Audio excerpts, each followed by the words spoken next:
What's up, guys? Brian Danoff here, and this has been a very strange day, and I don't even know what these next 24 hours will hold, but already there's so much to talk about. As you know, this morning the New York Yankees traded Andrew Miller to the Cleveland Indians, officially signaling the start of their what you would assume to be a fire sale and a full sell and a full rebuild of the New York Yankees. Of course, they traded Aroldis Chapman at Chicago Cubs last week. I was waiting to make a video about that trade until maybe something else happened, and this is that something else for sure. Because the Chapman trade, what is a great trade, but people were very convinced that that's gonna be it. The Yankees are playing well. The Yankees got a top prospect in Gleyber Torres. They appease the people who want to sell, and they can still try to contend. With Miller as their closer and Betances setting up, and the lineup was doing better. And maybe they'd even try to package a few prospects to get a veteran to help improve the team this year in their efforts to make the playoffs. But no, on July 31st, 2016, the 2016 Yankees wrapped it up, said that's it. We're not going for it. We're not going to make the playoffs. We're going to look towards the future.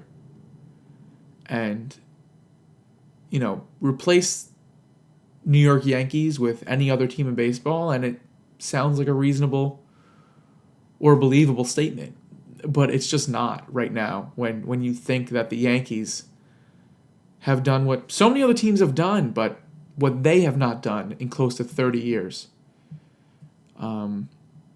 Giving up on a season, trading their all-stars for prospects, for guys who aren't going to be in pinstripes, who aren't going to be in the majors this year, maybe not next year either. It's a safe bet that Frazier might be in the majors next year, and Torres will probably be up, maybe, but it's no guarantee. And a lot of people are sold on the Yankees doing great next season, 2017. That would be great. I'm not convinced because these guys are prospects, and I'm thrilled to have them, and I'm thrilled the Yankees have done this. But I do understand the concern that who else was once a prospect? A top prospect, Jabba Chamberlain, Phil Hughes, Ian Kennedy. He panned out, but Austin Jackson.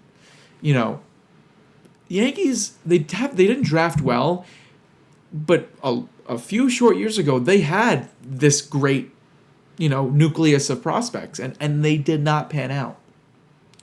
So I do understand the concern, and I am not convinced that they're gonna do great next season. But boy, are they set up for long-term success if even half of these guys pan out.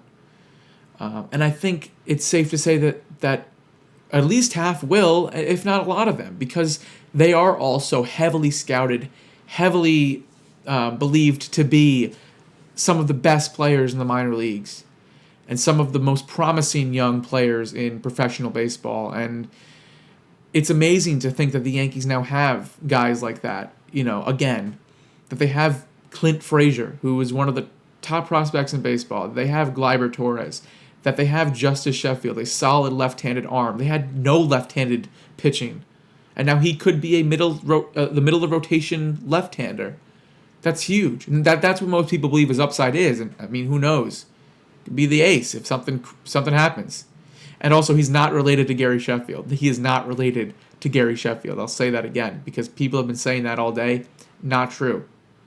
And it's been widely reported, but I think a lot of people have disputed that, and I don't think he has himself, but a lot of people say no, he's not related to Gary Sheffield. Stop with those comparisons. Stop with the sentimental, the Yankees have Sheffield again, kind of tweets and stuff like that. But yeah, it is awful to lose a guy like Miller. Miller was one of my favorite pitchers, was one of my favorite Yankees these last 2 seasons, or season and a half, season and 2/3. He loved being a Yankee. He came here. He took less money from the Astros to pitch here. Or he took less money from the Yankees to the Astros had offered more. And he was great with the media, great with fans. He loved putting on the uniform. And he was, most importantly, he was incredible. As a closer and as a eighth inning guy this year, and as the closer this year for the first month of the season before Chapman came back from suspension, Miller was fun to watch and absolutely filthy. And the Indians do come to play the Yankees next week at Yankee Stadium, and to see him pitching and probably absolutely destroying the Yankees lineup in a Cleveland Indians uniform is going to be hard to watch. And I hope Yankee Stadium gives him a huge ovation when he ultimately does pitch against the Yankees, because that's going to happen. I'm sure it will. It's for Chapman, it was amazing to watch him as well, and this domestic violence thing has been a awful, awful black cloud over, the Yankees season and now the Cubs season, and it's awful what he did, what he was alleged to have done. And people are saying that the Yankees should feel bad about themselves for using domestic violence to their advantage to acquire Chapman and then to flip him for such great prospects. But I don't know, man. I'm very much on the side that baseball is a business. It is. I tweeted this out. No one goes to see, a team with great character guys lose 100 games. This game, sports is about making a profit. Sports is about winning. Winning equals profit. And that's the Cubs. They're looking pretty good right now. So I don't feel, the Yankees did what they had to do to make money and to get better, and the situation presented itself, and Brian Cashman went for it. And I don't blame him for that, and I do not blame Theo Epstein for acquiring Chapman either. It's an awful subject. It's domestic violence needs to end. Of course it does. No one's condoning it. The Cubs are not condoning it. But it's sports. I don't know. It's not. That's my opinion. Sports is a business first, and then you work on looking at guys who can be role models and be leaders and be good people. So that's it about Chapman. But moving forward again, it is July 31st. The Yankees game is still on. The Yankees are losing 5-2 going into the bottom of the 7th. They're about to get swept by the last place Rays, bringing them back to 500. Obviously, the season's done. But what this likely sweep will mean is that everyone's on the table, starting right now to the deadline tomorrow. This year, it's been moved to August 1st, which is interesting. But I mean, one extra day obviously seems likely to help the Yankees in this case. I'd be shocked to see Beltran still be a Yankee by tomorrow night. I'd love to see Gardner get moved. I'd love to see the Yankees find a taker for Nova, Pineda, Eovaldi.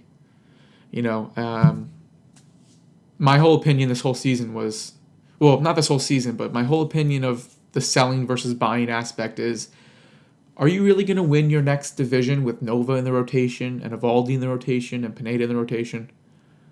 I don't think so. And I think they're way more valuable being traded than they are pitching for the Yankees. So I'd love to see those three guys get moved. And it may not happen. The Yankees may really not find a good package for either of those guys and hold on to them and just, hope and pray that they turn their careers around, But Nova is a free agent after this season. But anyway, I'm hoping the Yankees do a lot in the next 24 hours, and I do think they will. The Brian Cashman did not just trade the two best relievers in baseball to, not trade every other tradable asset on his team, and there are a lot of them. and I'll make a video tomorrow with what happens. I'm sure there will be other trades. I'm sure. I mean, I would be stunned if the Yankees don't trade anyone else. Absolutely stunned. More stunned than I would be than I was this morning when I found out Miller was traded. So that's all that I can really say. These are great moves for the Yankees. The franchise is finally going in the right direction when you look at the state of the roster. The roster needs to be completely overhauled. You have to bring in youth. You have to bring in prospects. You have to develop them. And then, when they are developed, and you do have a few holes in the roster, that is when you pull out the wallet, you hand over the big money to proven free agents. Hopefully not guys who are 33, 34. You know, there are guys hitting the free agent market who are going to be in their, still mid to late 20s. Machado, Harper. Those are the two guys, of course, I'm sure we all love to see in pinstripes. But for now, of course, we'll have to wait, and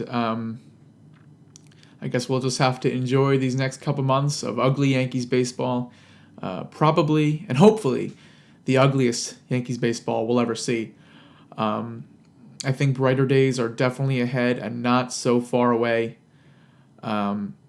It's a exciting time to be a legitimate Yankee fan.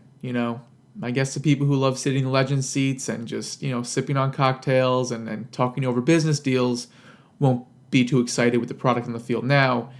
But in a few years, maybe 1 year from today, we could be talking about a whole new crop of Yankee players leading the team to October glory once again. So we'll see how long it takes for them to get number 28. But if they make the right moves, I highly doubt that, it'll take too long. I'm very excited, very happy. Well done, Brian Cashman. Well done, Hal Steinbrenner. Thank you for finally deciding that it is time to turn the page and try something new. And hopefully it works out. And if it doesn't, I mean, at least we tried. I don't know. I really think it will, though. So thanks for watching again, guys. Go Yankees. And I'll be back with a video tomorrow recapping all of the trades. I'm sure there'll be many more. And again, thank you, Andrew Miller, for an incredible run with the Yankees. And it's going to be awful seeing you pitch against us next week when the Indians come to town. But good luck with the Indians, and I hope the Indians do really well in the playoffs. I really do, and I'd love to see them win the World Series. I really would. That'd be great to see. Yeah. All right. I'm done talking. See you guys tomorrow.